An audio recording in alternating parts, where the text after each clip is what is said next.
This is the Cereal at Midnight podcast.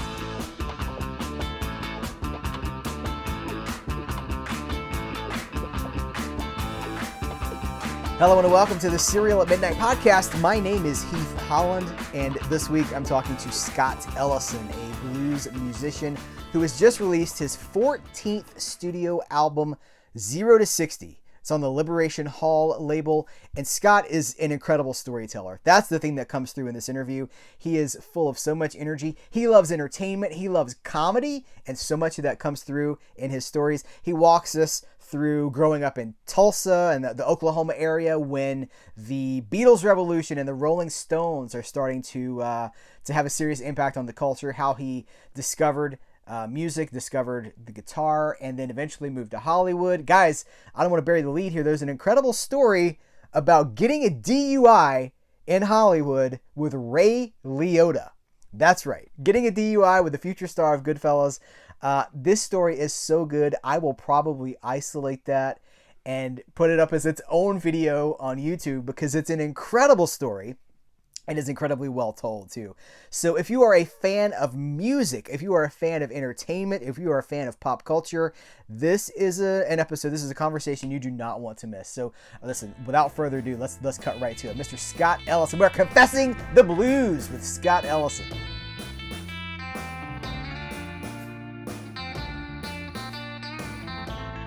We had a #1 album in 22. It was on the charts for 10 months and did great. And then now this one's getting off to even better start. It's wild.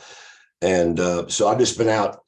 Heath, I've been out. I toured went back out last summer in June, and then a little bit in July, some more in August, and then the long was in June. And then this last January, we went out for the whole month and a little bit of February. So yeah, I've just been it's really kicking up now. Kind of came in a little easy. Now it's just starting to kind of roll and going kind of with the pace of the industry, if you will, how, it's all coming back. And I can tell you firsthand, after being out on the road, you can feel, I've always said in the last couple of years, it seems like the sacredness of music is gone, in a lot of aspects. And I was talking to a friend of mine in Los Angeles a couple of days ago, and we were talking about how music, it used to be an art form, now it's become a service. So that's the parallel now, and that's the new generation, the way things are. I mean, it's just the way things are evolving. So, but anyway, through all that, the live thing is real. The people, I must say, there's that sacredness. They're starving for every note. I mean, they're excited to be there and hear live music. So that's a great thing. So I feel good. And then going to Calgary, you can feel it coming back, but it's been tough on us, all of us, this business, Well, you're answering questions I haven't even asked you. That's on my list. I wanted to ask you how you thought the business had changed, because this is your, I believe this latest album, 0 to 60, is 30 years after your first record. Yeah. And so I was kind of wondering if you could just tell me, like, you're answering it, you just told me, but the trajectory of, like, I think about 1993, and that's, a whole, it feels like maybe 2 lifetimes ago at this point. Oh, absolutely. Oh, before MP3s, before the digital. Oh, yeah. Right. Oh, yeah. And it's so funny. History repeats itself. And I was just thinking this as we talk. Chains of Love was the first album I did. On Quicksilver Increase label. I didn't know if they're still in business, but it was a reissue label in the Valley. And but they got the thing out there a little bit, and I toured relentlessly. Funny stuff. This is a funny story. You can appreciate this for being in the business, but I was a sideman, played a lot of different people up to I was about 35. And so I really wanted to be a solo artist. So fast forward, I worked on that. I spent my money working on that first album. But the funny thing, I had a master plan, and being that I'm a new, starting off as a new artist, mid-30s, whatever, in blues, it's like I'm actually doing the hardest thing probably that a human being could do to try to accomplish. Okay, I'm 35, which is, I mean, that's I wish I could have that back in some ways. Know what I know now, but be 35 would be nice. But so back then, you would, it's before, EPK, before electronic press kits or whatever. This is like, you send the CD in a package and you send it out to the club. I mean, this sounds like archaic. It's like lifetimes ago. It sounds like, I was laughing with my son about records and stuff, like I was on this interview and I was talking about in the old days of like being 10 years old and trying to learn a tune, like a Beatle tune or a Stones tune, and I had a GE Wildcat stereo and, pile of 45s and to learn, you could tell the dark part on the 45 or LP because that's where you keep putting the needle to learn that riff, dun, da, da, da, or learning Secret Agent Man or something that Steve Berry wrote. I'll throw that in there right now. But I remember at a Johnny Rivers record, I'm trying to, and I could see, okay, I'll put it right there. That's the intro, right? So you go from that. So start out in records. And so you fast forward up to 93. So what I did to get I knew an agent wouldn't pick me up being mid-30s, starting a blues career. I already knew that from my buddies in the blues business. I mean, I had to scramble for gigs. So what I did, I got a telemarketing job for a collection agency, and I ran their telemarketing room. In other words, they drum up business for the salesman to go out and sell, like get say like on Nest T, I'd set up a salesman to go out and get all the debt, like anywhere from net 30 to 120, not much over that. And they would go collect Nest T's debts for them. It was called California Commercial Group. I trained a telemarketing room to like do what I do. I would call the controller, CEO, and say, look, I'm going to discuss. I can send how much debt do you have? We got the best record of any collection agency. Sell the agency like I'm trying to sell myself as an artist. So I used that. It was so easy for me. It was like shooting ducks in a barrel. And I wasn't trying to be fancy or anything, but I could drum up business. In other words, so I got Nest T the first week I was there. So it gave me more time to make personal calls, which I'll get into on that. So, but you're going to see where this is going. So what I did is they made, was it Musician Magazine years ago? They made it's like almost like a tabletop book. It was about this thick. It was real glossy, and it had every club in every city and town across the United States of America, and every radio station and every retail outlet. And like you could go, okay, Oklahoma, go through all the towns and cities and just everything's right there. So what I did, I put packages together as soon as the record was ready for release. As soon as I got my hands on a bunch of CDs, I would put packages together at night with the bubble wrap things and mail them out on my lunch hour. I'd mail 10 out a day for like 6 weeks. Wow. I booked a 14-state tour. It took me a year. So I'd say, okay, I'll have Bobby. Thank you, Mr. CEO. I'll have Bobby come out. And he'll meet with you and get your debt, anywhere from 30 to 120. We'll collect that for you. We'll do great for you. Fantastic. Hey, fantastic. Hey, I got an ST. Okay, I'm going to take lunch. I'll be back. And then I come back on the phone and I get this 1-800 number. I guess the statute of limitations is past the thing they can't get me now. But anyway, but we all have to hustle, right? So anyway, it's like 1-800. I'd call the club and find out the booker. So I would get the information and say, as soon as I get a gig, I'd wait. I had to wait till I got kind of a big gig that people have heard about. It's kind of like an actor trying to find, I was on The Love Boat in 1972. I did, that great, Bobby. Well, you could do dinner theater with us. You know what I mean? Being a smart ass here. But anyway, so you'd have to get one gig that they know about. And then my rap on the phone in between trying to sell this collection deal to drum up business for the collection agency, I would every other call, it got to be where I was doing pretty good. So I could make, Scott, are you still making on personal calls? No, not at all. So that's how I booked my tour on the telemarketing phone for a year. It took me a year. I knew it was a master plan. So that's how I did it. And that's how I got myself going. And I thought about this for a long time, because unless I'm self-reliant, you have to, I learned that early. Like if you got resources and you have to be able to pull off yourself. It's kind of like, I remember seeing Jerry Lewis talking about, like he was talking about how he directs movies, and he was sitting talking to somebody. He goes, to do what I do, I know every aspect of that camera. I know the clip on the back. I know where that switch goes there and where I have to do an edit right there and all this kind of technical stuff. He said, I know every part of this, all these people do.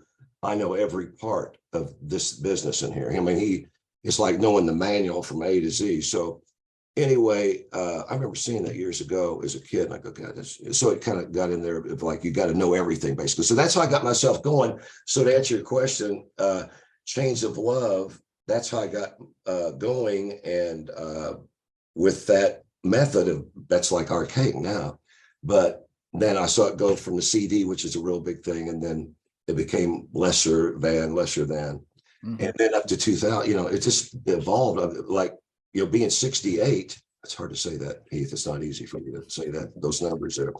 But I've seen the baby boomers of my age, younger, a little bit younger, older, whatever, have seen, we were, in the first grade when Kennedy got assassinated. So we remember that. So that tape to cassette, or 8-track to cassette to CD, and now, download. So it's quite a journey on that. Yeah. But I'm glad I've lived in this period of time, because it makes you well versed, and it's kind of a thinking man's game anyway. Mm-hmm. It's a crazy thing. Well, you've talked about you talked about learning, songs from the record. You talked about, being young. I'm curious, what were your roots? What were your musical roots? What were the things, and you named some of them, Beatles, stuff like that, but like, what's your journey to the blues? What's the things like, I got to pick up the guitar, I want to learn that.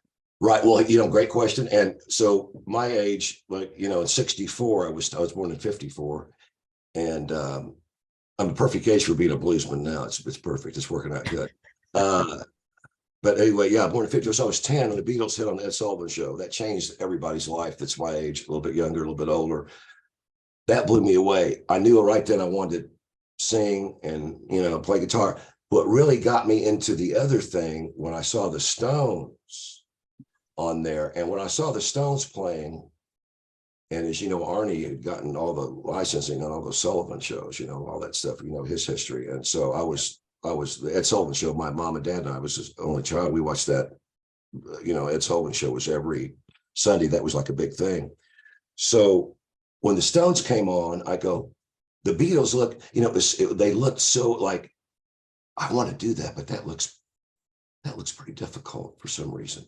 When the Stones came on, it was the blues-based stuff they were doing, the riff stuff. They're just playing blues from our own backyard, mm-hmm. and exposing it to the white kids. And it hit me like, I was like a white boy lost in the blues, man, when the Stones came on and did like, just whatever tune, blues tune they're doing. And I remember seeing Brian Jones playing slide. I thought what is that he's doing there? And he was the first guy to play slide in English, blues slide guitar in England. So, and then as I got interested in, I knew I was playing guitar 24 hours later.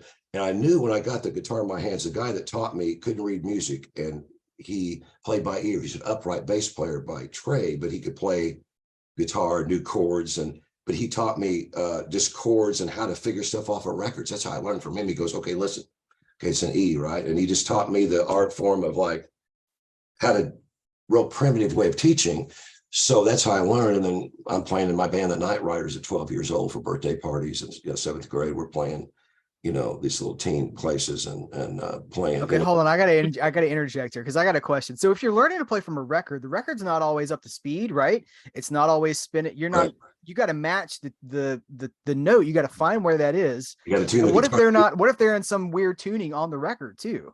Well, that was that made you that kind of trained your ear. It kind of made you kind of had to get an awareness like, okay, Hackathorn told me it's an E, but this is a little, so, a lot of times, stroke tuners back then were, they tuned a piano. I think they had like that big Korg stroke tuner maybe at one point in the 60s, but they had to tune by, those guys had ears. They could hear grass grow. Those, all the Wrecking Crew guys, those guys are so great, man. They're all killer musicians. And so they tuned a piano. So sometimes an E might be swimming sharp or flat, or maybe sharp or flat, or probably more flat So you'd have to kind of adjust the E, like if there's an E or whatever. But yeah, where it became, you'd have to get in tune with the record and find one of the chords in the record where you're in tune with the record, then you could figure it out because you're in tune with it. But sometimes that trains your ear. You didn't even really know what you were doing. You just you knew you had to round it off and get it right to be in tune with it, and so that was good. But the primitive way, and yeah, it was a good way to learn. You had to really dig in there. It was a good way to learn because now we have tablature on the internet. You can get these programs that have every single note. Here's YouTube, yeah. But you guys had to figure it out the hard way, but it made you stronger. It made you better at it. It made you have a better ear and stronger, and it made you have to. And the cool thing, God, I'm really dating myself here, but this is a cool thing about mono. Some of the records are in mono. I mean, most of the stuff I got was in stereo, but yeah. Anyway, the mono records, man. My buddy Rick Belkey and I had a band called the Night Riders. We learned all the, the Beatle harmonies or the guitar parts. Sometimes would be you could go the left side and all the vocals would be on the left, or maybe all the music would be on the right, or so you could what's that harmony? John and Paul are saying, what's a harmony? What are they doing there? What guitar parts there? You might go pan it to the left, or might be, Keith's part or Brian's part, or the Yardbirds, another band that I fell in love with because they blew me away. That really, the Stones got me in the Yardbirds, between those two. And then, but you could figure the tunes out because you could, you could put it all the way to the left or all the way to the right, and it's, stationary. You could hear the isolated track of the guitar parts or the vocal part, so that you could learn the parts like that and pan it to the right and maybe learn the other parts. So that was a cool thing. So it was it's a different thing, but it was good training. Did you ever see, there's a documentary about the Rolling Stones called Crossfire Hurricane. I love that. Oh man, because you see how much more dangerous they were, right? Because the Beatles, contrasting with the Beatles, they're like, she loves you. No, I love the Beatles. I'm not knocking the Beatles, but they come out there and they've got their act together and they're very presented and polished. And then the Stones are out there and fights are breaking out in the audience. Oh yeah, they riots everywhere they play, punching people with his guitar and stuff and kicking people. They went the other way. Yeah, see, Andrew Loog Olam, their manager, I love that name, Andrew Loog Olam. That's it. And so he worked for Brian Epstein when Brian Epstein was managing the Beatles. So he learned a lot of stuff from Brian Epstein. And so when he came over and wanted to manage the Stones, he basically said, okay, we can't compete with that. So we got to go the other way. We got to be the devil children and just go the other way with it. And that was brilliant from the standpoint he knew the secret sauce, if you will, how to package that thing, having Bill Lyman peeing on a building, and then it's all a setup to get arrested, and it's all set up. And so that was just, ingenious for the time of, millions and $1 million of free press. And there's no bad press back then. Hey, they got arrested again. Oh, let's go buy their single. While the girls love that bad boy stuff. So that, the little 12-year-old girls or 10-year-old girls want to go buy Satisfaction, and their parents are going, oh my God, my child's being exposed to this devil music, And then what really was cool for me is my dad, God rest his soul, he had great record collection, anywhere from Ray Charles, Bobby Blue Bland, and then he liked the Brazil 66. And my mom was saying with Temptations, they had the top 40 stuff. And then my dad had the blues stuff. And as soon as I got into the Stones, started playing, I guess he thought it was safe to play a blues record for me. He said, this kid's eaten up with it already. So he's ate up with it. I guess, Jody, I guess I'll play the blues records for him now, with total disappointment. Wow. But my son's into this, at the worst nightmare. It had to be a nightmare for my parents. They probably, all our parents of that era probably wanted to send us all to some doctors or something to find out, there's a problem there with these guys. What's wrong with it? He's 12 years old and he's got the blues. He's a white boy, and I came from growing up in Tulsa. It was like evangelists on TV evangelists 24/7, Heath. So I was a guy that I was drawn to comedy way before music, and I could do voices. I always got in trouble in school for imitating the teachers' voices, and my parents would have to come down and get, talk, get me out of trouble. And I was a great kid. I just would like to, and I, never violence or anything. It was just I my dad could imitate voices. That's where I got my dad was great, man. He could imitate any kind of voice. You see John Biner doing, who was the singer, he had the vibrato, Johnny Mathis. Oh, he could do him, and he could do all these actors and stuff. And he could do these German field marshals and imitate like Himmler and all these guys, and just crack people up. I mean, because it was just, he'd just make fun of them and could do it to the T. But he could do these singing voices, all this stuff. So I just, and back then it was all those Catskill comedians on Ed Sullivan, all the TV variety shows. As a kid, I'm watching all these comedians, Rickles and Jackie Gleason, all these guys. And so, and then but I love comedy. So I that would do voices, get in trouble. So it was all, and music's a little bit like, doing voices. So it all kind of, when you're learning to sing or whatever, you throw some of that in there, you draw on something to draw on, Yeah. So, it sounds like you had a lot of support too, which is really great, because that's not always the case for kids who are coming up. I did. Even now to be encouraged.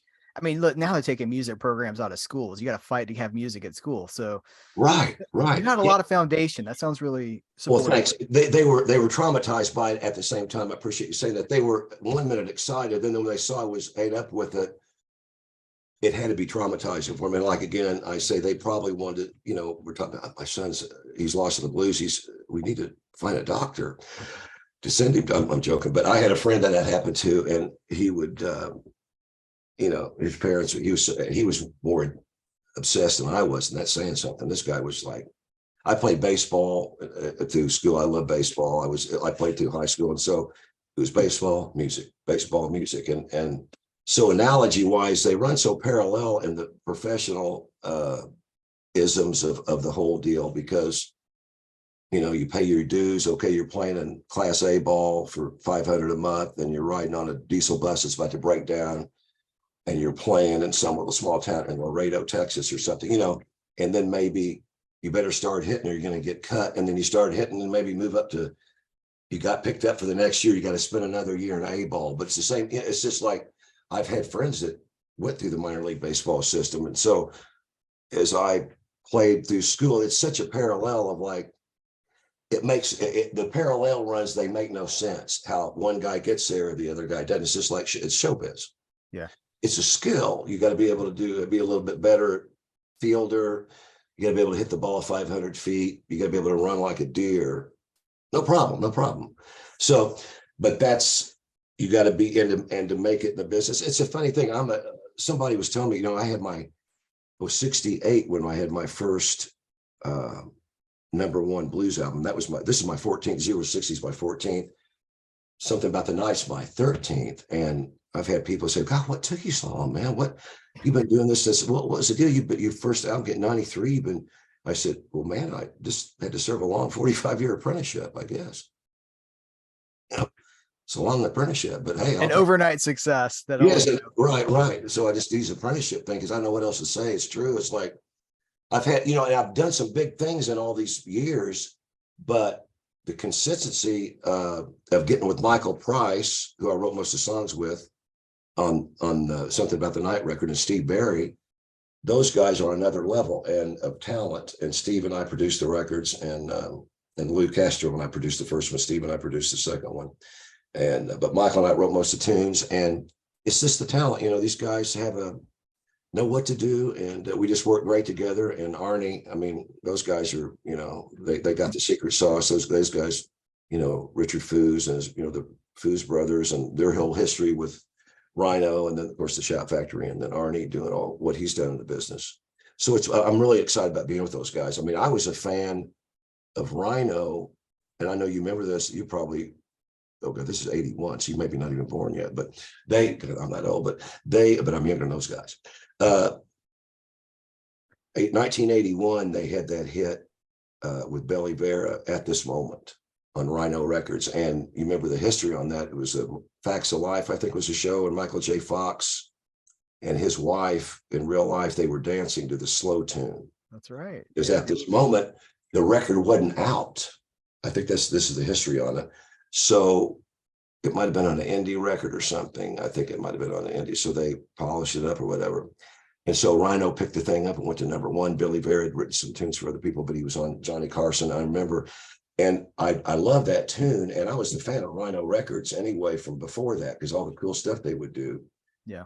And I always wanted to meet those guys, man. I said, these guys, it's just friggin', this is my field. This is my mind, how these guys operate. I mean, I just got glued to what they were doing. And so that's why it's so fun for me. I was a fan of Richard Foos and his, the Foos brothers and what Arnie had accomplished. And I didn't know this. I saw an interview with Arnie it was an interview from maybe 10 years ago. And I told Arnie how much I enjoyed watching it.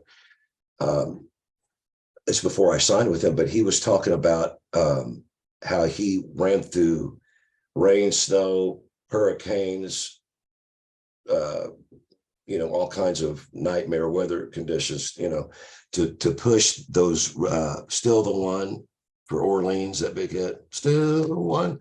What we're doing, and what's something, Dance with Me. So he was real instrumental. So he broke those records. Mm-hmm. So his history, those guys, I'm just going, man, they're so deep in the business, and they know what they're doing. They've been doing it so long, and that's why they're great people anyway. But to be with that kind of, I always have the pro models of the business, I guess you would say. They just, they stand out, for what they've done.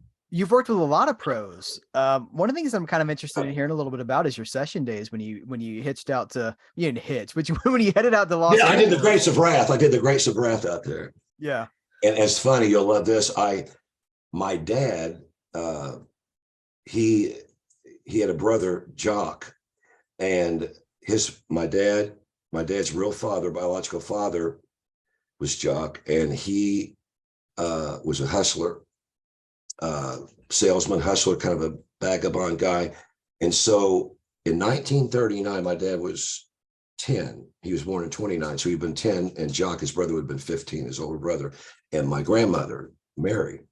And he ran off with this blonde that was 18. He was 42 at the time, and went to Southern California. So my dad never saw him again. So that was, my dad would never talk about too much. So then as I got older, I say, whatever happened to Dad's parents? And it was all, grandmother Mary, I was really loved her so much, my dad's mother, but the father he never talked about was kind of a mystery. So I found he was kind of a, criminal, not a bad criminal, but just, it was a depression, man. I had to hustle, Sold some guy in Yale druggist a seat on the stock exchange in Yale, Oklahoma, to get him out of town with that girl. It was crazy. I mean, just all kinds of hustling. But anyway, here's a long story short. So when I went out to LA to check it out for 2 weeks, I said, I got to do this. I got to move out. So came back March of '83. My dad goes out there with me. And so the plan, we did a little family tree thing. We're going to go look up his father, and he knows we're coming because he got a hold of somebody that, knew somebody. So my dad hasn't seen, this is '83, Heath. My dad hadn't seen his father since 1939. I've never met my grandfather. So he lives in a little trailer. The trailer is all rusted. It's leaning, it's not level. He's got a little Pinto that the paint's rusted off, tires are almost flat. He's a night watchman for the school, for a private school down this little pig trail. And they gave him a trailer. If he watches the school at night, they give him a trailer, and they gave him the trailer in that car and paid him a little money. So anyway, he'd hustle other money and do other scams to make money. So I'll never forget, my dad's real nervous. He's welling up. He's nervous. I've never seen my dad like that. I go, and a man opens the door and he goes, "Oh, you must be Scott. Must be Scotty. There's Jimmy." And he goes, "Hi, Dad." And I just went, "Oh my God." So that was riveting, man. That was riveting for me. So come on in, we talked. So we went, he said, "Hey, hop in. I'm gonna take you boys for lunch." So Dad gets in the front seat, I get in the back. There's like wires sticking out of the back. I got bludgeoned by wires sticking me in the things, the seats, the wires are coming out of the seats. Probably got some kind of a Legionnaire's disease from getting bludgeoned. in the back, and and he's driving like a maniac down this pig trail to get this little cafe. And it was so funny. My dad goes, "Dad, slow down. You're going to kill us. For the love of God, Dad, you're going to kill." And I never heard my father say Dad. So I'm just going, oh man, this is fucking crazy, man. So we get to the cafe, we sit down, and he orders for us. He goes, "Jimmy, I'm going to order you chicken fried steak. Scotty, chicken fried steak. 3 chicken fried," because he's running it right there. He's running it. And he goes, and we started waiting and Jimmy, and so got real quiet. He goes, "Well, Jimmy, I never amounted to much when I left you. I'm just an old coyote that broke a lot of poodles' hearts."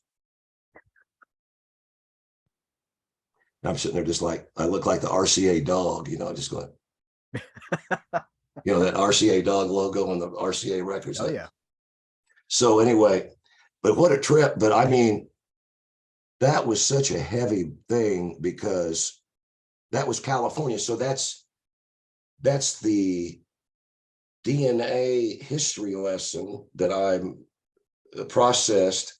Now we're going from Cherry Valley, California, where you met, on into Los Angeles. So yeah, that gets you up to the set. So that gets us out there. But that's a riveting thing. But it was kind of like uncharted waters. That at least I found out what I've always wanted to meet him and see what the history is. And so he looked like my father would look like in 30 or 40 years, just like an older version of my dad at that time. It was just all those things came into it. So that gave me a little mojo stepping into LA, but I didn't know anybody out there at all. I just went out there. I did the Grapes of Wrath with Dad, and here we go, rock and roll. Here we go. My robbery story coming next. I'll tell you that when I got robbed. Okay. Oh yeah. So go for it. Oh, here's a good one. You'll love these are great. This is funny stuff. The kids that hear this about want to go to LA if they live in Shreveport, Louisiana, if they live in Helena, Montana. I know there's a lot of kids that'll see this and want to come out to LA. So now what I'm telling you here is almost like it's almost like Sound of Music compared to the way life is now. Anyway, so what happened to me? So I'm in Hollywood at this time. I moved to Hollywood. I'm staying with this girl, Kay, real good buddy of mine. And Ray Liotta lived in the building, and he was 28. We're the same age. I think he's born in December. He was my best friend the first year, about the first 6-7 months I was out there. Wow. And because Kay brought me out there, and I stayed with her and in the building. So we ran around together, and oh my God, what a funny guy, man. So anyway, we were hanging. So I go out and do this gig. I get a gig with this gal, and real good singer. And I'm bringing this back. She lives in Hollywood. So I drop her off. I pulled my car. I had my Les Paul Strat amp, some mics, and a lot of traveler's checks and cash. I shouldn't be careless, but I had a little bit upstairs put away, but not a lot. And had one guitar put up there, put away. And so I pulled in the driveway, and I turn the keys off, hit the lights, get out of my car, and these two brothers are walking up with 45s, walking up the driveway like this, hit the ground, MFer. And so they got all my stuff.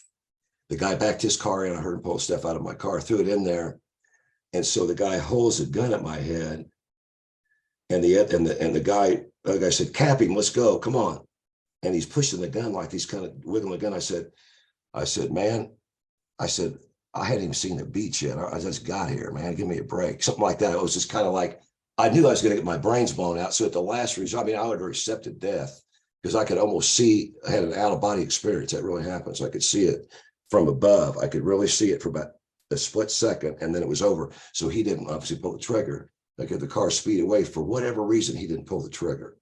I'll never know why, but what I said might have saved my life. But that was a movie. So I was down to one guitar, no amp, and traumatized. So yeah, that was a tough period. That was a tough summer of '83. But what doesn't kill you makes you stronger. So, but with a comedy mind, I kind of shook the blues off and learned to kind of laugh about it. I mean, that's no laughing matter. But I found out a lot of people get robbed. I mean, I couldn't even tell you how many people from other states that moved out in Texas, Oklahoma, like myself, Louisiana, Indiana, Ohio, on and on and on, that been robbed. Like maybe the third weekend, I got robbed the third. It was like, you see all these shows like 90 Days In, or, these cop shows, or reality shows.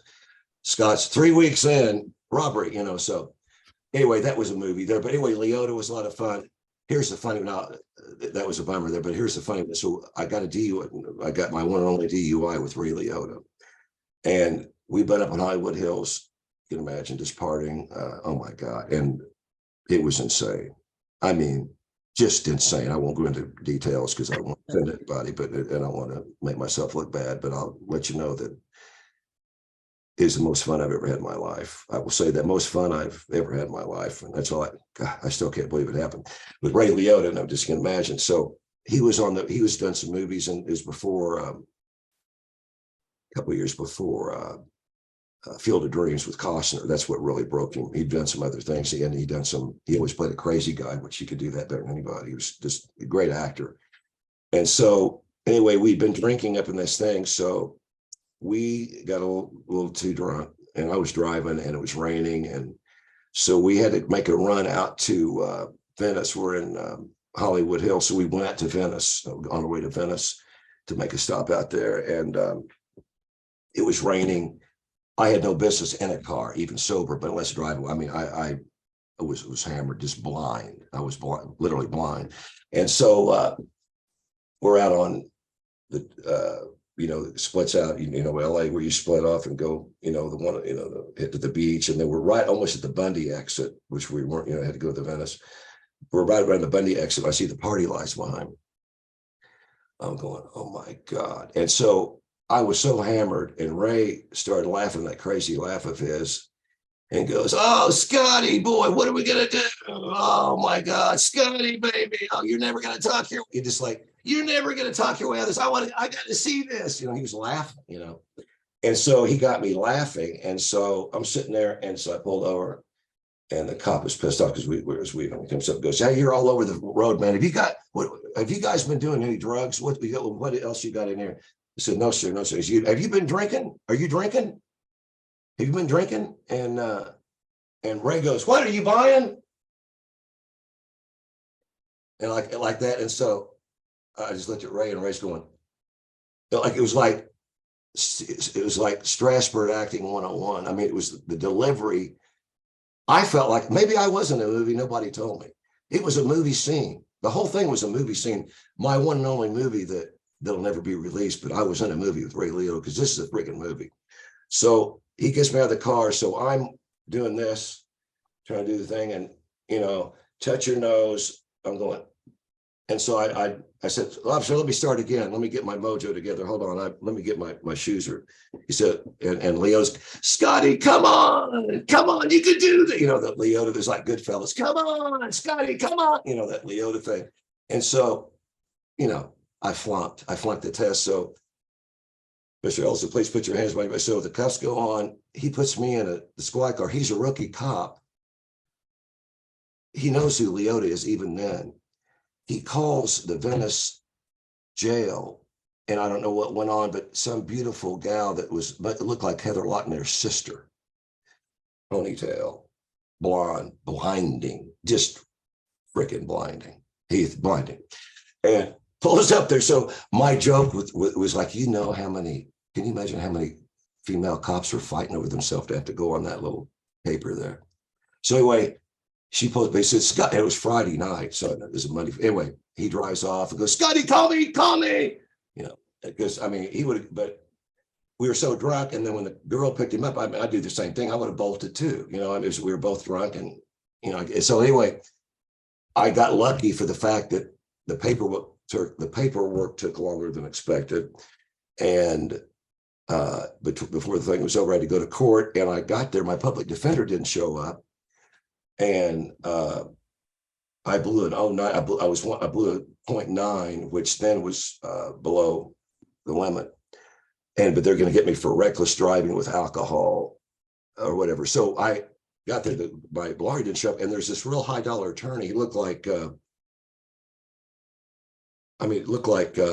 just an old school lawyer from the 60s. Looked like F. Lee Bailey or something. real nice suit, had the ascot, real, the gold chains. And this guy was happening. And I said, oh man, I got my public defender didn't show up. I got this, the alcohol thing. And he goes, I tell you what, I know this judge. I play golf with this guy twice a month. I know him real good. Hey, don't worry about it. I'll take care of this for you. Just don't say anything. So he got me out of this. So I go, God. So there you go. So that was a little, and this is before I really got going. So it gave me a little, not knowing at the time, but it gave me a little bit of what didn't kill me with the robbery. The DUI got out of that. These hard lessons were like, it was like, okay, I'm going to age you, Scott Ellison, 3 years and 3 weeks, and you're going to grow musically 2 years and 3 weeks or whatever. But it was a little bit of that. That's where the blues came from. You played the blues before that, but then you lived the blues. I lived the blues. So here, now this is a great LA story. Now this shows really my career, and this needs to be said. So I moved to Venice, and I lived next door to this VD clinic. It's on Pacific, and this apartment's not bad. They were furnished, like they had like a couch and one chair and really sketchy kitchen furniture, and that's about it. But dirty carpet, looked like a truck driver's hotel kind of. And the lady that had it was a real cool gal, this Indian gal that ran it, this Native American lady, just beautiful. And at the time she's probably late 40s, looked like she was 30. Just real took care of herself, real nice gal, man, cool as hell. Well, she had this Indian guitar player, Butch Mudbone. That's a great blues player. I think he lives in Memphis now, but that guy literally saved my life as far as getting me a gig. That was my first gig. And I told him what happened. She heard me playing guitar in my first floor apartment. And she came and said, hey, Butch Mudbone, my guitar buddy's coming over and I want you to meet him. So he came over and said, hey man, play good. So he played my guitar and I played, and we started, we're on the same page. And he said, I told about the robbery. He said, man, I can't remember her name. I think her name was Susan. They came to Susan. Susan and I are going to do this Indian kind of chant for you, and this beautiful thing they told me they're going to do for me to erase the demons out. I mean, I was a little demon boy from Tulsa after that. I mean, I was doing good, but I was a little demon boy. I'm not going to lie to you. Getting robbed, and Liotta and I were drinking shots all the time, and he'd come down. And here's the funny thing. So a couple nights later, he comes over and says, hey man, take a shower, get dressed up. We're going to the hood. We're going to go down to South Central. I said, South Central? He said, yeah, downtown LA, South Central. I'm going to take you to some blues clubs. I'm going to get you a gig tonight, man. I said, what? Oh, yeah. So when you're in that, you're in a new environment, and I'm so excited. It's euphoria. Heath, it's euphoric, man. So I go take a shower, put my clothes, put some, clothes at the time on, look good for a club, And so we go out. We had some blues clubs. So we go to this place called Babe and Ricky's. It's a famous blues club in downtown LA. Coolest. This lady, Babe, was the coolest Black woman I've ever met in my life, man. I mean, she was like my second mother when I was out there. Wow. I mean, she would because we weren't eating very good. We were starving. All of us were, the guys I came out there were all, scuffling. And so anyway, he takes me out, and the name of the band was Bobby Williams and the Balls of Fire. Bobby was a saxophone player, and he sang and entertainer, then a trio, guitar, bass, drums. And so I sat in with him that night and did real good. They liked my playing.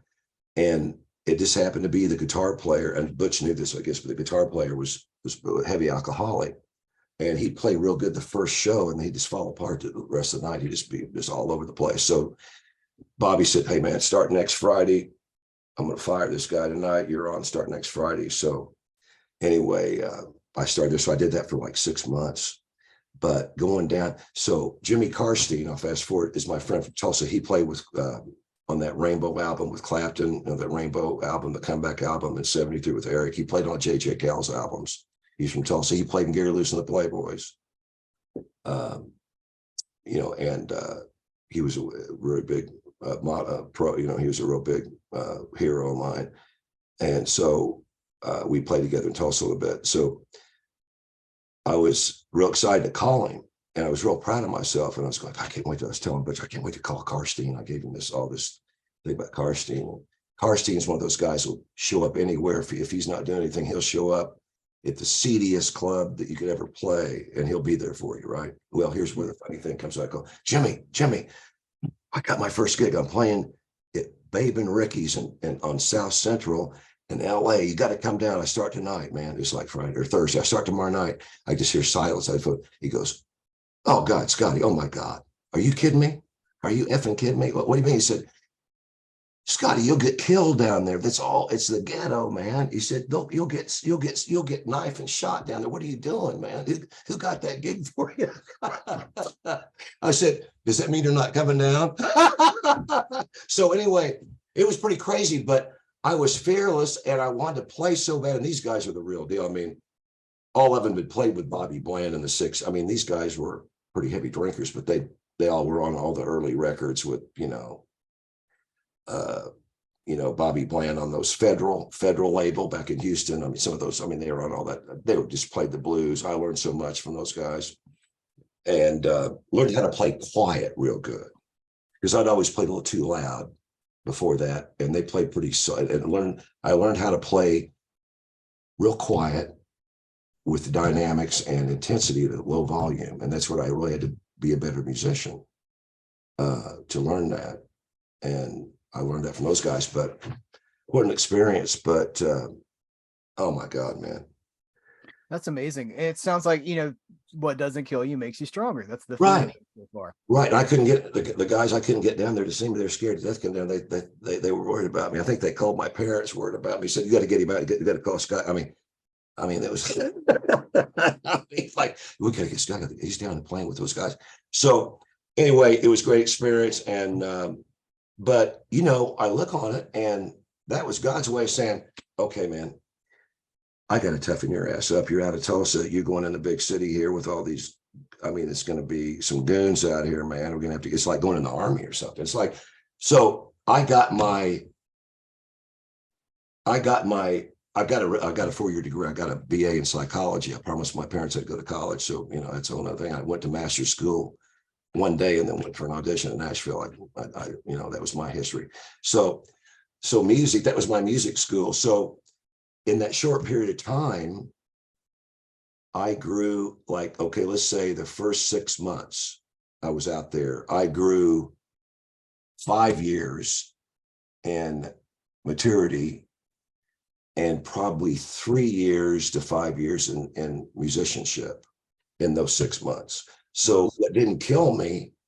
And I learned how to play with these brothers, man. And they weren't hard on me. They're pretty easy. They could have been hard on me, and Scotty, turn down, you loud, turn down, so I'd get on me a little bit sometimes, but I finally started playing quiet. And, the only thing that did happen one time, the second weekend I was there, the Friday night, the start of the second set, we were playing Honky Tonk by Bill Doggett. This is dun, dun, dun, dun, dun, dun, dun, dun, dun. All of a sudden I hear this, some guy fired a shot up in the ceiling from the front door. And he walked in, fired the gun up, and everybody just hit the floor. And I stopped playing. And Bobby says, don't stop playing, keep playing, keep playing.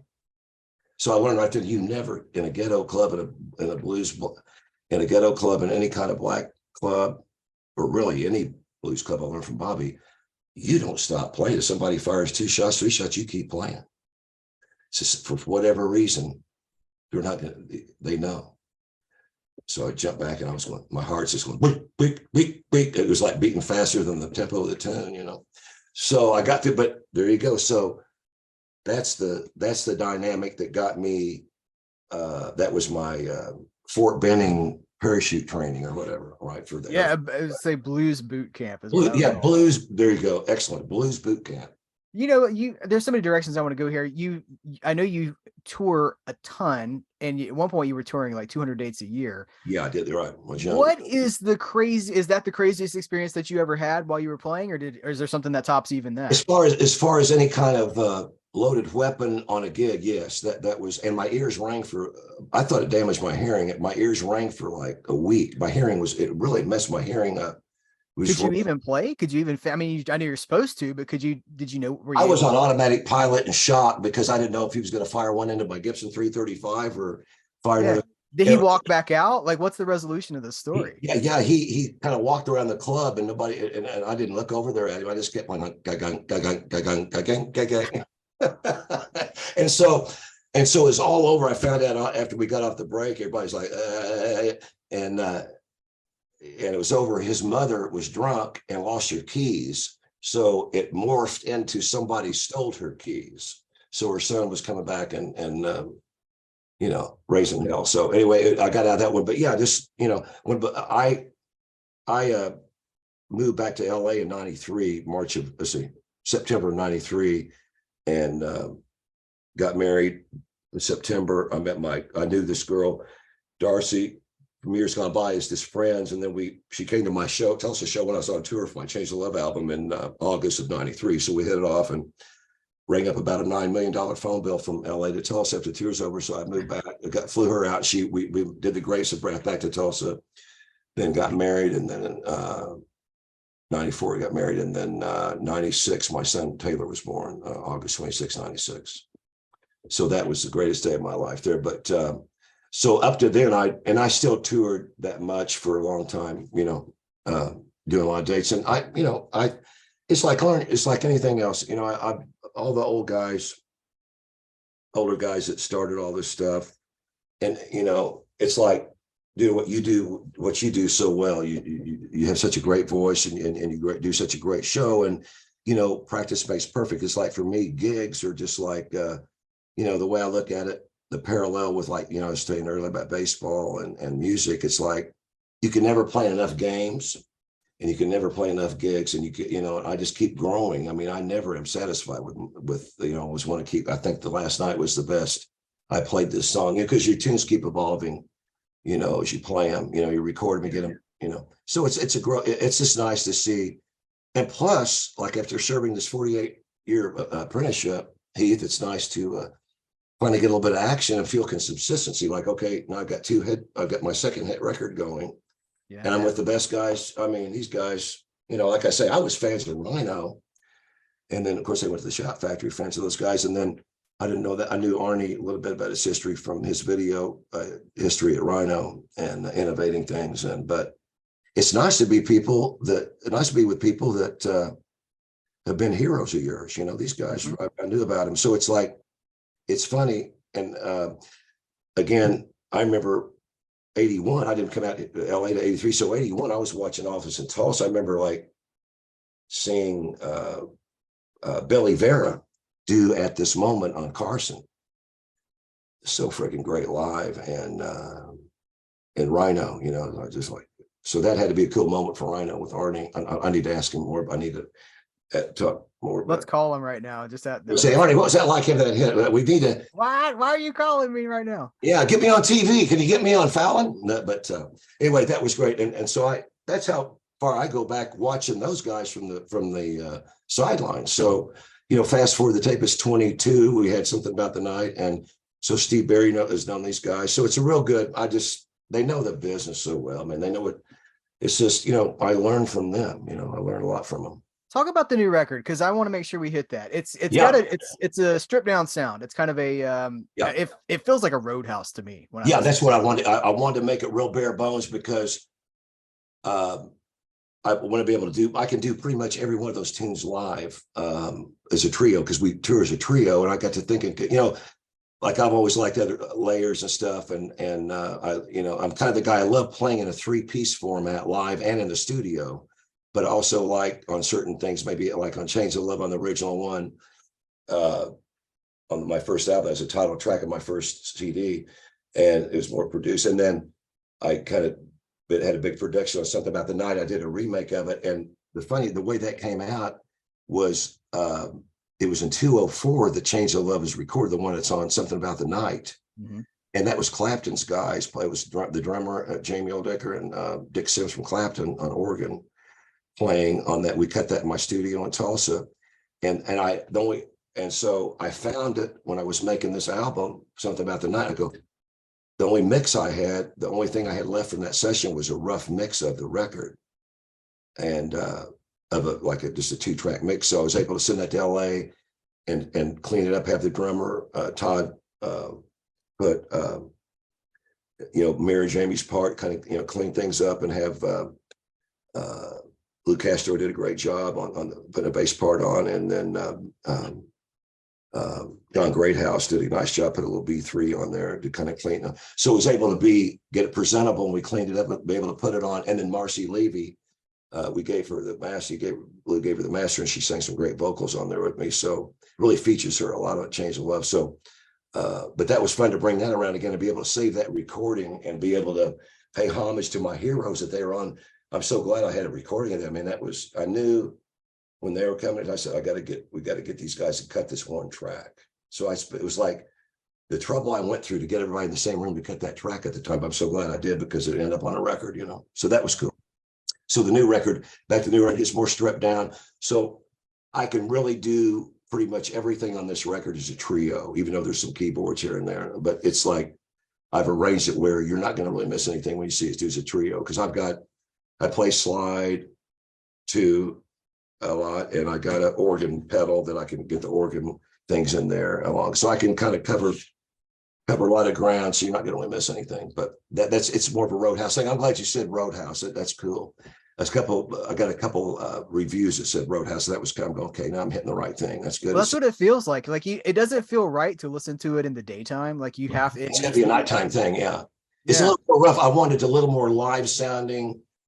Just a little more in your face. I went for a bigger drum sound. This is the biggest drum sound I've ever had in my life. And I'm a big fan of big drums on records. I mean, I'm like, Tom Petty cracked me up because he liked them so loud up there. I'm pretty much close to Tom Petty as far as, if you listen to Petty record, the drums just hit the snare drums in your eyeballs.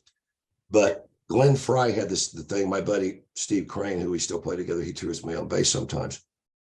And he played with Glenn Frey. And it's so funny. Glenn said, Stevie, the most important thing on a record is a snare drum, right? That's the most, and it's really true. I've always thought that way. So on this record, every track, that snare drum's in your eyeballs. I just love that big sound. I've always been a fan of that. And I kind of took it to the next, the engineers go, Scott, are you sure you want it? I said, yeah, I want that loud. Yeah. Turn it down 1 dB. Okay, I'll meet you halfway. Okay, that's cool. It's pretty loud, but I like, it just has a bop to it. It has a kind of a, snap to it that it gets your attention, especially on 0 to 60. I played the percussion on the, in there, overdid the percussion, and wanted that, get the big drum sound in there. That gets your attention. Little Sergeant Pepper meets Albert King. Little Sergeant Pepper meets, John Hyatt, Bonnie Raitt, Joe Walsh, and Scott Ellison. Wow. I guess you could, yeah. Yeah. So it's kind of a hybrid. I just kind of put and that's the thing on that title track. I wanted a big sounding song that's funky, and it's got the Bonnie kind of thing where the slide kind of swirls and bends around. I love Bonnie's playing. She has that syrupy slide that just knocks me to the unbelievable. So, a little Bonnie in there, of course, Ry Cooder and Mick Taylor and Dwayne Allman and Scott Ellison. But anyway, so it has all. Yeah, see, I'm wearing a Greg Allman shirt, and the microphone's blocking it, but I themed my shirt for this conversation. Oh, you like Greg Allman fan? Yeah. Oh yeah. Oh yeah, Greg. I love Greg, man. He's one of my favorites. Saw him live. Oh geez, it was a while. He's gone now, right? So it was probably 8 years ago, maybe. Yeah. I saw him about 8 years ago too. I got off my tour. I saw him at the Hard Rock. I got off the road on a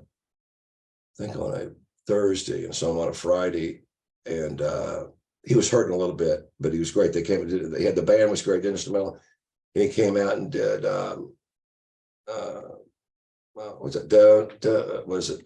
might have been, was it? You do. Might have been something off Alive at the Fillmore.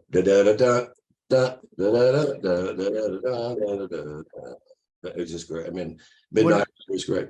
When we saw him, this guy behind us was increasingly drunk throughout the show, and he just kept yelling "whipping post" to be like every time there would be a break in a song, and they get ready for the next song. Whipping post. Right. Yeah. Stairway to Freebird. Yeah, exactly. Yep. And he did play. They played. I think that was the closer. Was that was the last thing they played? Was whipping post. Oh, he's great. Yeah. Where can people? Let's talk about where can people? Do you care where people buy it? Do you want them to buy it? Do they stream it? What's best for you? Is there a place you want them to buy this record? Anywhere.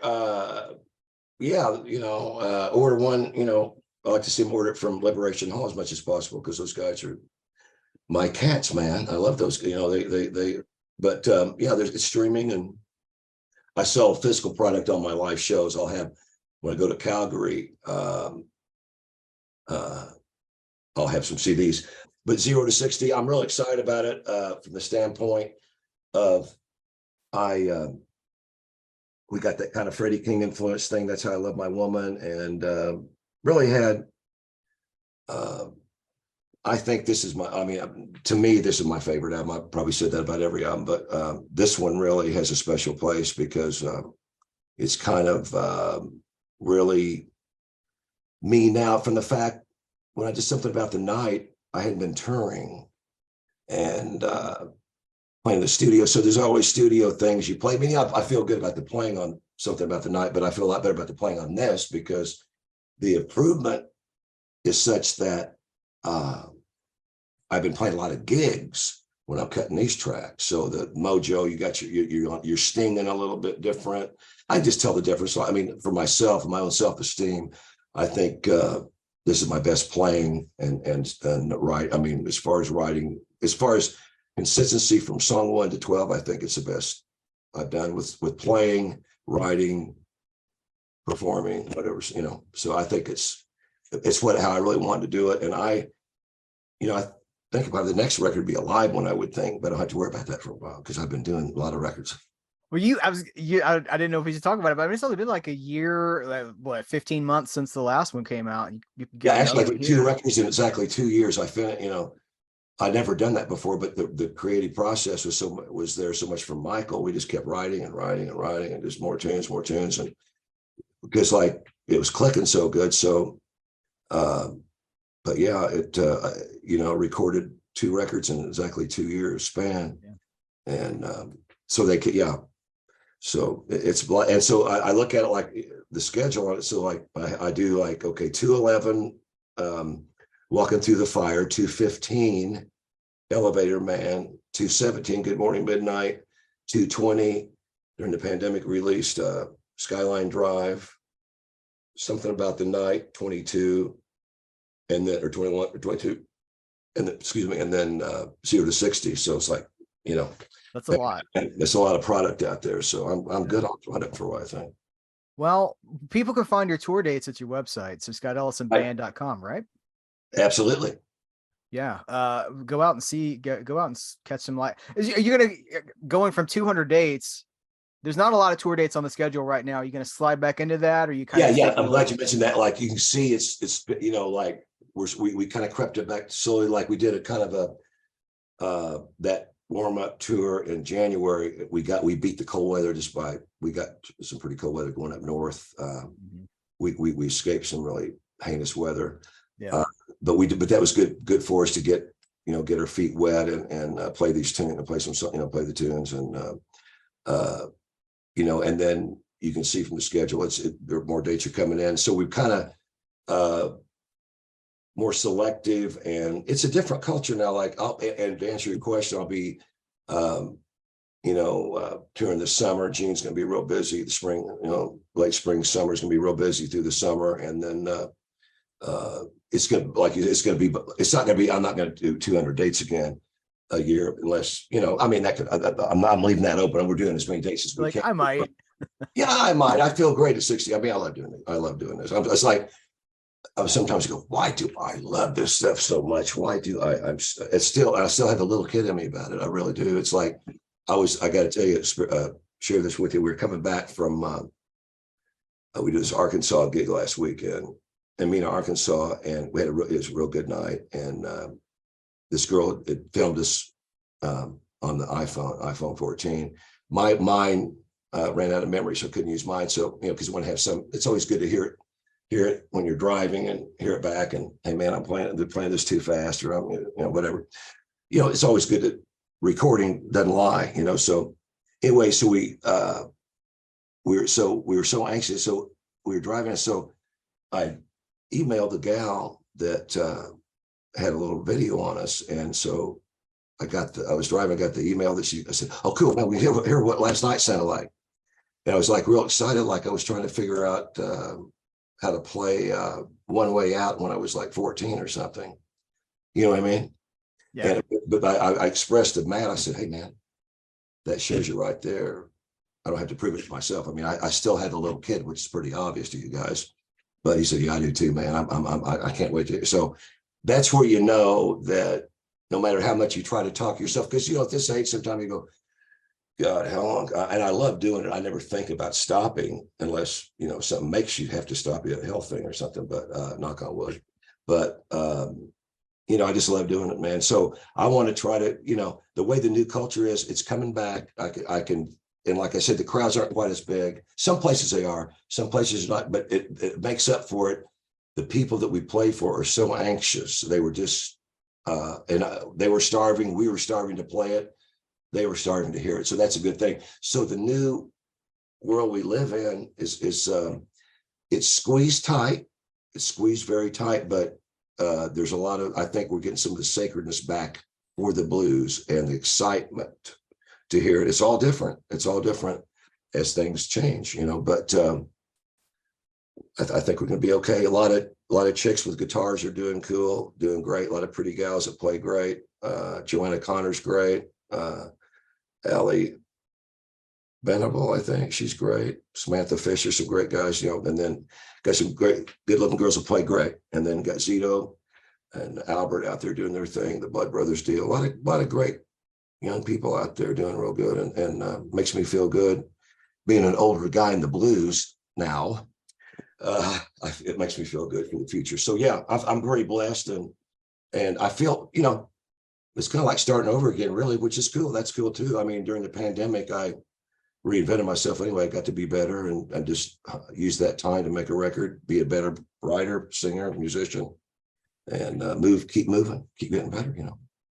Wow, that's a great place to leave it. You brought us full circle, so let's put a pin Thank in you. it there. Is there anything else you want to talk about before I let you go? I'll just shout out to Liberation Hall, Anton and Arnie, and tell them how much I love those guys and how much they're doing for us and having a good time. We're doing real well, and I know they're excited. And like I say, and we've talked about, more dates are coming in, and I'm being more selective and getting some of the higher with the, one thing that's good is with the airplay. Now 2 records doing real well and all the chart time, a lot of spins on the record, and it really has helped the